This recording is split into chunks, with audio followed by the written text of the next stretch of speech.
Kenapa masalah ormas jarang dibahas? Bukan karena tak ada, tapi karena korbannya bukan influencer, bukan pejabat, bukan orang yang tinggal di komplek elit.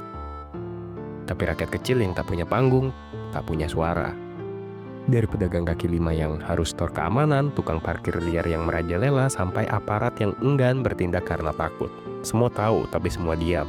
Dan ketika ada warga yang berani melapor, hasilnya sekedar permintaan maaf di depan kamera. Sementara si pelapor hidup dengan rasa was-was yang tak pernah selesai.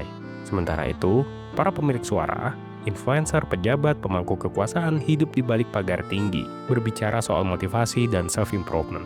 Tapi tak pernah tahu rasanya dagang sambil diawasi preman berseragam. Mereka tak pernah tahu bagaimana rasanya membayar parkir lebih mahal dari harga yang dibeli. Tapi dari balik mikrofon, mereka lantang berkata, anak muda harus berani buka usaha. Ini lucu sekali. Karena sebelum bisa untung, rakyat kecil sudah harus bayar izin pada yang tak berhak. Keberanian hari ini dibayar dengan ancaman. Dan diam justru jadi jalan yang paling aman. Hari ini, rakyat kecil bukan cuma berjuang untuk untung, tapi juga untuk bertahan dari pungli yang berseragam. Di depan warung kecil, tempat orang cari makan murah, parkir motor pun tak lagi gratis, karena sudah jadi wilayah ormas. Mereka bilang ini demi ketertiban, tapi semua tahu ini bukan penjagaan, ini pemalakan.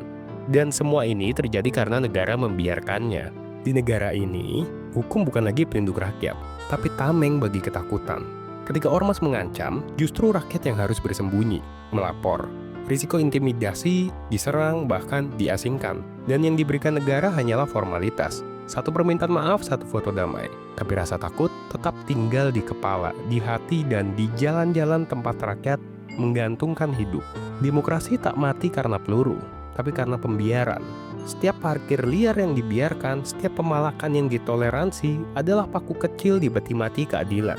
Dan kalau dibiarkan, negara ini tak lagi dipimpin oleh hukum, tapi oleh siapa yang paling berani mengancam. Dulu, hanya rakyat kecil yang dirugikan. Sekarang kekacauan ini mulai menyentuh mereka yang punya kuasa. LG batal, BYD dipaksa berunding oleh ormas. Mereka bukan hanya datang membawa teknologi, tapi harapan pekerjaan bagi ribuan rakyat. Dan sekarang mulai memilih pergi. Vietnam tawarkan stabilitas hukum, kita tawarkan ketidakpastian sosial. Pemerintah bukan hanya lambat, mereka ikut bermain. Mereka pelihara ormas untuk masa kampanye. Mereka butuh masa, bukan rakyat. Dan rakyat kecil jadi korban dari negosiasi politik yang kejam. Bayangkan, kamu pedagang kecil, setiap hari buka lapak subuh, untung pas-pasan, tapi tetap harus store ke penjaga wilayah.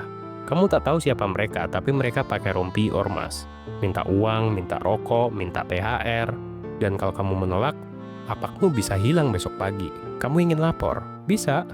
Tapi kamu juga harus siap tidur dengan rasa takut. Karena pelapor bukan dilindungi, tapi seringkali dibungkam.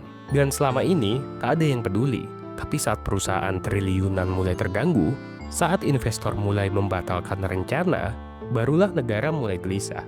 Bukan karena rakyat menderita, tapi karena uang besar mulai merasa tak aman. Jangan heran kalau suatu hari rakyat membentuk ormas mereka sendiri, bukan untuk menguasai, tapi untuk bertahan hidup.